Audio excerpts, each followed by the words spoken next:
नमस्कार, career launcher के daily bulletin में आप सभी का स्वागत है। मैं प्रीति सागर। चलिए आज हम बात करते हैं दीपोर बील के बारे में। दीपोर बील आसाम स्टेट का इकलौता वेटलैंड साइट है। तो आखिर इसके बारे में हमें क्या बात करनी है, तो हम आगे बात करेंगे। अभी हाल ही में गुवाहाटी वाइल्ड लाइफ सैंक्चुरी या वाइल्ड लाइफ डिवीजन, जो कि आसाम का फॉरेस्ट डिपार्टमेंट इसको चलाता है, तो इन लोगों ने अभी हाल ही में second bird species count exercise conduct किया है। सेकेंड बर्ड स्पीशीज़ मतलब दूसरी बार इसको किया जा रहा है। बर्ड काउंट मतलब जो वहाँ पे चिड़ियाँ हैं या जो बर्ड्स हैं, डिफरेंट स्पीशीज़ के बर्ड्स हैं, उनके काउंट को उनको काउंट करने या उनके पॉपुलेशन को काउंट करने के लिए ये एक्सरसाइज कंडक्ट किया गया था या करना जो कि जो पहला था वो फरवरी 2022 में हुआ था, और जो हाल ही में अभी इसका दूसरा या सेकंड सीरीज़ हम इसको बोल सकते हैं। तो इसको दीपोर बील वाइल्ड लाइफ सैंक्चुरी में किया गया। और दीपोर बील एक वेटलैंड है जो कि माइग्रेटरी स्पीशीज़ के लिए या जो वहाँ की जो लोकल बर्ड्स हैं उनके लिए हम कह सकते हैं एक अट्रैक्टिव या अट्रैक्शन का एक पॉइंट है, जहाँ पे उनको उनके हिसाब से अडेप्टेशन में मदद मिलती है।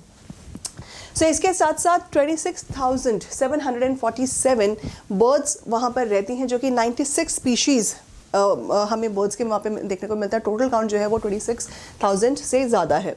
ये रिकॉर्ड किया गया। और क्योंकि जैसे मैंने बताया कि दीपोर बील एक वेटलैंड साइट है, तो वेटलैंड पे हम कह सकते हैं कि जो माइग्रेटरी स्पीशीज़ हैं या जो कि इंटरनल स्पीशीज़ है, तो वो उन लोगों के लिए एक कहीं ना कहीं एक हम कह सकते हैं कि एक फेवरेबल साइट होती है, जहाँ पर उन्हें अपना अडेप्टेशन में मदद मिलती है। तो ये काफ़ी एक अच्छी चीज़ है कि जो बर्ड स्पीशीज़ हैं, स्पीशीज़ बड़े हैं लेकिन काउंट कहीं ना कहीं पिछले साल से हमें थोड़े से कम देखने को मिले हैं।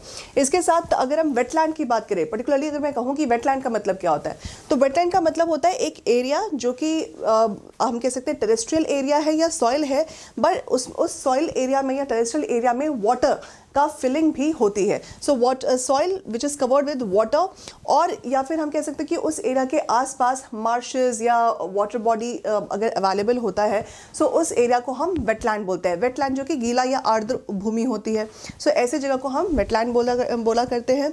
इसके साथ साथ जो वेटलैंड है वो एक्वेटिक और टेरेस्ट्रियल मतलब जो ज़मीन पे रहने वाले हैं, जो पानी में रहने वाले हैं, दोनों ही तरीके के स्पीशीज़ के लिए फेवरेबल जगह होती है। उन दोनों को ही इसका न्यूट्रिएंट मिलता है। चलिए अब इसके आगे हम बात करें दीपोर बील बर्ड सैंक्चुरी के बारे में। दीपोर बील बर्ड सैंक्चुरी जो कि अगर इसके वर्ड या इसके नाम की अगर हम बात करें, संस्कृत वर्ड से डिराइव हुआ है।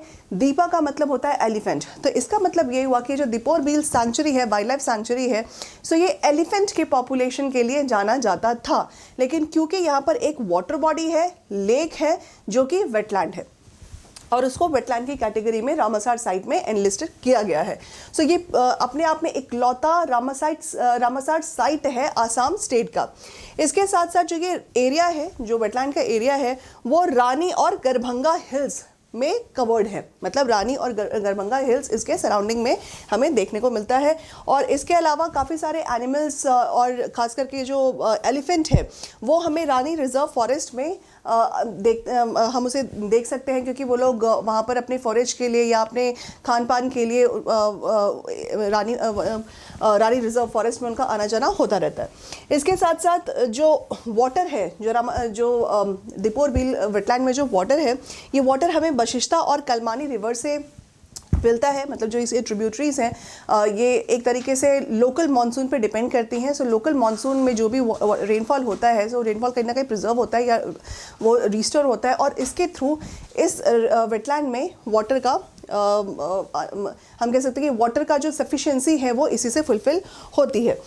इसके साथ साथ गवर्नमेंट ने बायो माइनिंग, अब देखो ये जो दीपोर बील है, कहीं ना कहीं ये जो सॉलिड वेस्ट है उसकी वजह से इसमें बहुत अफेक्ट पड़ा है, पोल्यूशन से बहुत अफेक्ट पड़ा है। इसके लिए बायो माइनिंग के लिए भी वहाँ पर गवर्नमेंट ऑफ इंडिया ने कुछ एक्शन लिया है।